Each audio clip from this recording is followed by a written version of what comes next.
Today on Design Santa Barbara, we have a special treat. We will be appraising some incredible items. We will be visiting some of our top experts and showcasing our favorite 411s of this season. Please join us. On this week's Expert Tips, we have my dear friend Frank Goss from Sullivan Goss Galleries. He's the foremost expert in California paintings, and he has honored us today for coming to our expert tip in our design center, and he brought, the way I hear, we brought a special painting for you today. The city of Santa Barbara has a number of what would be thought of as most important views. Certainly the harbor would be one.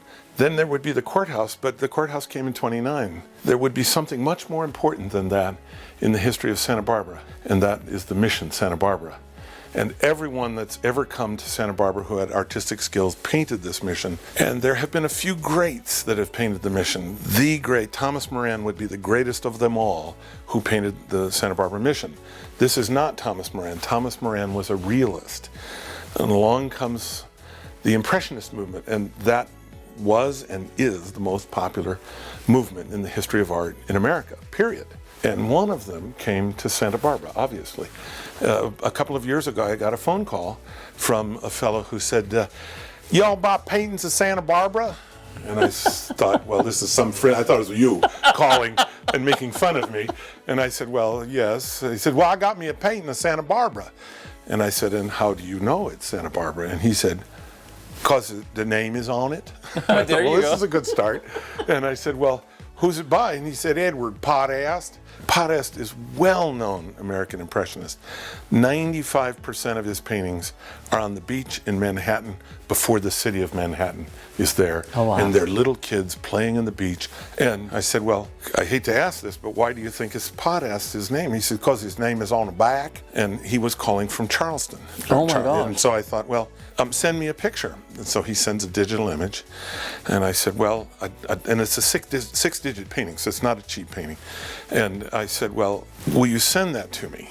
And he thinks about it a little bit, and he says, well, I will, but I got a lot of people interested in this, and you have to buy it right away. If I send it to you, I'm going to need to know in a day or two if you want it. So I alert everybody. We get all the sort of experts on Potthast, and the world's leading expert is Mary Rand, who is in Cincinnati.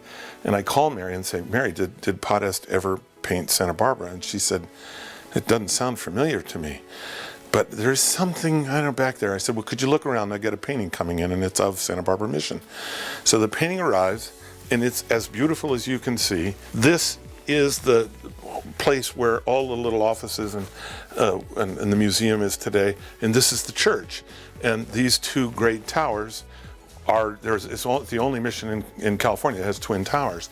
And my first thought is to be suspicious. So I call Mary Rand and I send her a picture, and Mary, is this look like a Potthast? She said, well, send me the signature. So I'd send her the picture of the signature, and then the fellow calls and says, are you going to send the money? Now, again, this is 6 digits. And I said, well, give me a day. And so we start to research. And there are a few problems in this painting that I noted right away. One is that it appears as though the mission is leaning in from this edge and in from this edge. But Potthast always painted from life. He never, ever had a model pose for him. And so these characters would have been somebody who was there. The problem I had is this set of shadows, and I couldn't think of when you would get both of those shadows. So I have the painting sitting on the floor, and in walks one of Santa Barbara's great photographers, and he says, oh, March or September. And I said, what do you mean March or September? And he said, well, it's the only time those shadows are there. Oh, wow. And I say to him, how do you know that that's in March and September? And he says, because that's Imodinari's in September. I always photograph Imodinari. So every 6 months you get these shadows. And I'm just blown away. But now I'm looking at the parallax, this problem of the towers leaning in. I question around, because that's a sign that a photograph has been taken and the painting is done from a photograph. And Potthast never, to anybody's knowledge, painted from a photograph. So the phone rings and Mary Rand says, call the museum across the street. They have a nighttime version of this painting. And I authenticated it 20 years ago. No way.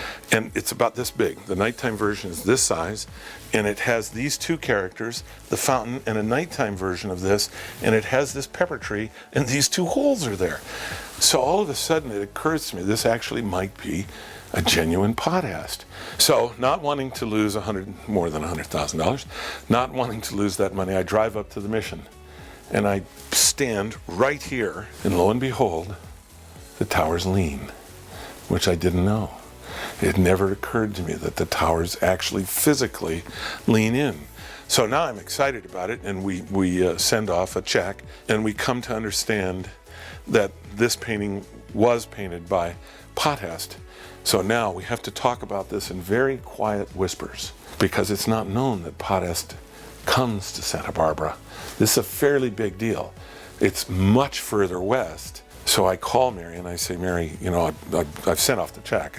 And she says, well, what do you want to know? And I said, well, why would he come to Santa Barbara and it's not anywhere? We know it's 05 because this little bush, thanks goodness we have our Mission archive of photographs, that little bush is only there for about 6 months in 1905. And she says, well, I can't tell you. Wow. I said, well, what do you mean you can't tell me? She said, the family's asked me not to say anything. I said, well, what do you mean? Mary, this is a huge deal. I need to know. This tells you how much times have changed. So it eventually comes out that Mr. Potthast was gay, attending Santa Barbara with his mate in life. So this is, as far as I know, this is the first time this has been mentioned in public, that Mr. Potthast had a sort of secret life. Would, of course, today be no secret at all, or nobody would take it one way or the other. But here's this beautiful painting of the sky of Santa Barbara with the famous pepper tree that is still there, with the fountain, with the pool of the fountain. We do know that these palm trees were painted in 02, and this is how high they were in 05. And today, those of you who know the Mission well know these palm trees are way up here. And the world around the Mission has changed, but not so much that we don't all recognize this edifice. And perhaps for a lot of us, it still has a beacon of hope. Thank you, Mike. Well, thank you very much. I totally appreciate the depth and research you go through every painting. This is wonderful. It's just absolutely wonderful. That's amazing. Yeah. Wealth of knowledge you are, and thank you for sharing it with our viewers. Thank you. Frank Goss from Sullivan Goss Galleries.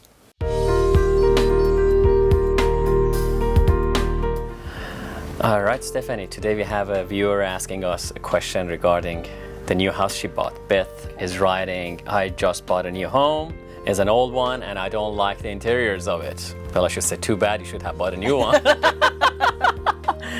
Where do I start remodeling this? It's actually great for me because that's what I love to do. It's obviously what I do for a living, Michael. And I always suggest to clients to start with all of the planning, make as many decisions as possible before they do any demolition or start a remodel process. If you have all of your items ready to go, if they're ordered, you can figure out if there's long lead times and make sure everything is on site. It really helps with the timeline and progression, as well as getting the whole picture all at one time. Well, that's a wonderful tip. Beth, I hope this answers your question. Again, I appreciate it, all these things you do for us, and being on 411. Well, thank you for having me.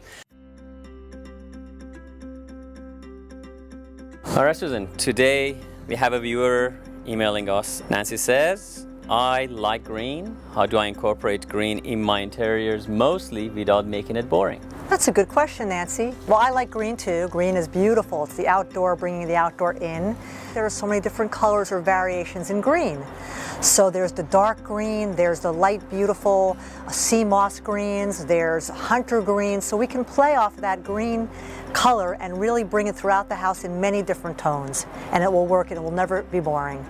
Well, I hope that answers your question, Nancy, and I appreciate Oh, you're welcome. all your info. That helps.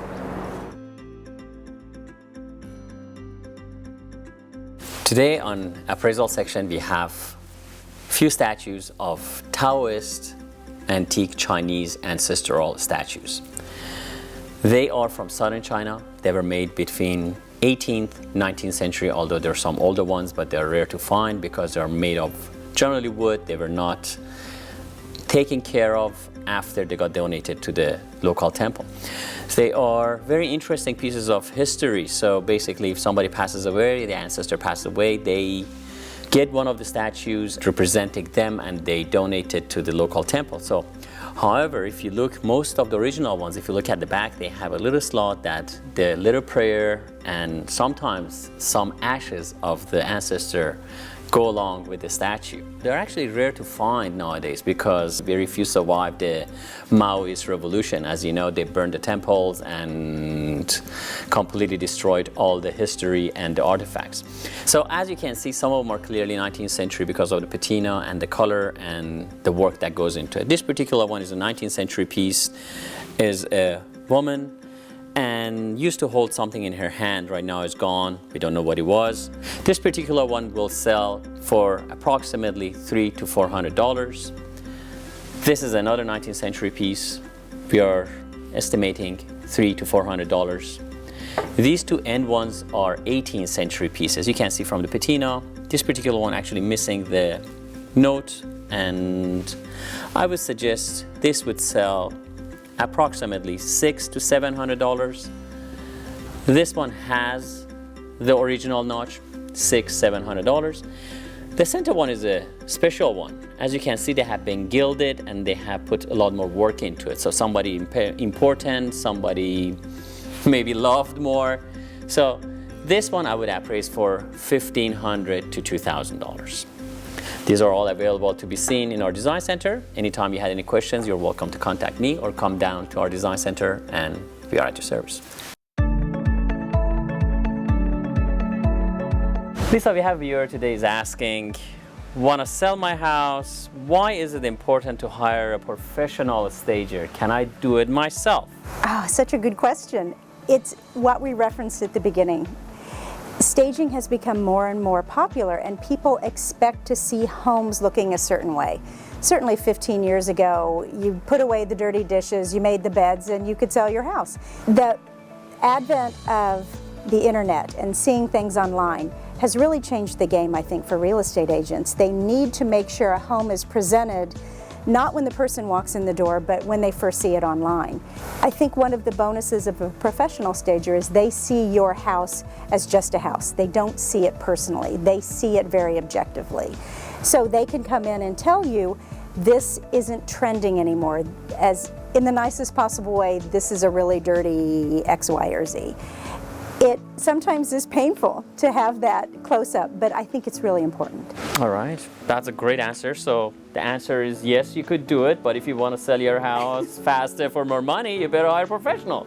I think that's the right answer. Thank you again, Lisa, for being in our show. You always bring a pleasure. It makes things very easy. I know it's not easy, but you make it very easy and pleasant. Thank you again. You're very welcome. It's fun to do. Thank you for joining us for this special episode of Design Santa Barbara. Please feel free to come to Santa Barbara Design Center and see me anytime. Join us next week.